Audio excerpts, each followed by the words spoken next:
کردنەوەی سێیەم گەورەترین نەخۆشخانەی کۆئەندامی هەر سوودجگەرە لەسەر ئاستی عێراق و هەرێمی کوردستان لەلایەن قوبات تاڵەبانیەوە.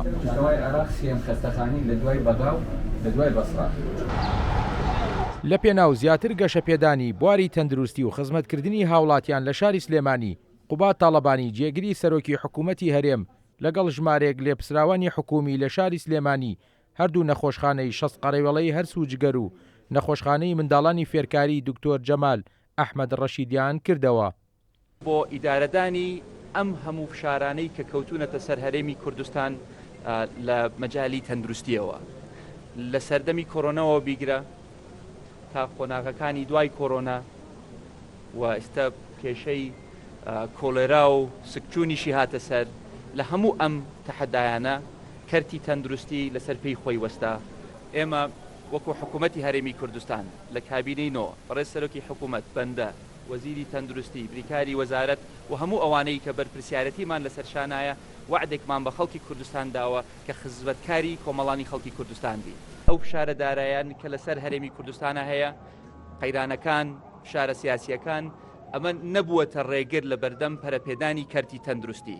بەوتەی لێپسراوانی تەندروستی سلێمانی، کردنەوەی نەخۆشخانەی منداڵانی فێرکاری دکتۆر جەمال ئەحمەد ڕەشید دەتوانێت کێبڕکەی نەخۆشخانە ئەهلیەکان بکات. من دڵنیاتان دەکەمەوە دوای تەواوبوونی ئەم نەخۆشخانەیە هیچ نەخۆشخانەیەکی کەرتی تایبەت لە بواری مناڵانە ناتوانێت کێبڕکەی ئەم نەخۆشخانەیە بکە. بۆیە کەرتی حکومی لەم دوو بوارەیە دەستکەوتێکی باشی بەدەستێناوە. هاوکات بەڕێوەبەری کارگێڕی نەخۆشخانەی هەر سوودجگەریش باز لەوە دەکات کردنەوەی ئەم نەخۆشخانە لە کاتێکدایە پێشتر سەنتەری هەر سوودجگەر بووە، دوای نوێژەنکردنەوەی بینایی فریاکەوتنی سلێمانی لە سەنتەرەوە کراوە بە نەخۆشخانەی کۆئەندامی هەر سوودجگەر و بەرەو پێشبردننی بەخۆوە بینیوە. ئێمە پێشتر هەر نەخۆشەکانی سەنتەریش لە هەموو عێراقەوە بۆیە هات و ئێستا خزمەتگوزاریەکەی زۆر زیاترە بێبێلەوە چونکە گۆڕاوە بە نەخۆشخانەی کۆئەندامی هەر سوودجگەر لەبەر ئەوەی سێم نەخۆشخانەیە لە ئاستی عێراقە و لە هەرێمی شایەکەم نەخۆشخانەیە طبعاً لە هەموو شارەکانی کوردستانەوە نەخۆشی بۆیێت. هاوکات بەڕێوەبەری نەخۆشخانەی منداڵانی فێرکاری دکتۆر جەمال ئەحمەد ڕەشیدیش دەڵێ بینای نەخۆشخانەکە لەلایەن گروپی کۆمپانیەکانی قەیوانەوە دروست کراوە دوای دابینکردنی خزمەتگوزاریە تەندروستیەکان لەلایەن بەڕێوەبەرێتی گشتی تەندروستی سلێمانیەوە دەتوانرێت خزمەتێکی زۆری منداڵان بکات.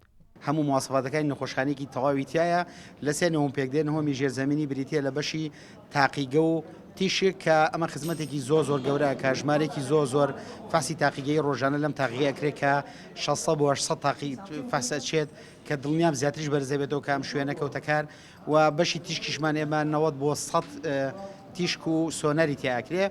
جگە لەو دوو نەخۆشخانەی باسکران لە شاری سلێمانی وەزیری تەندروستی و بەڕێوەبەری گشتی تەندروستی سلێمانی بەشی چاویلکە سازیان لە نەخۆشخانەی شەهید دکتۆر ئاسۆ کردەوە کە لە عێراقدا بۆ یەکەم جارە بەشێکی لەو جۆرە بکرێتەوە و تێیدا ڕاستەوخۆ دوای پشکنین هەموو جۆرە چاویلکەیەک بە کەمترین نرخ بۆ هاوڵاتیان دروست بکات.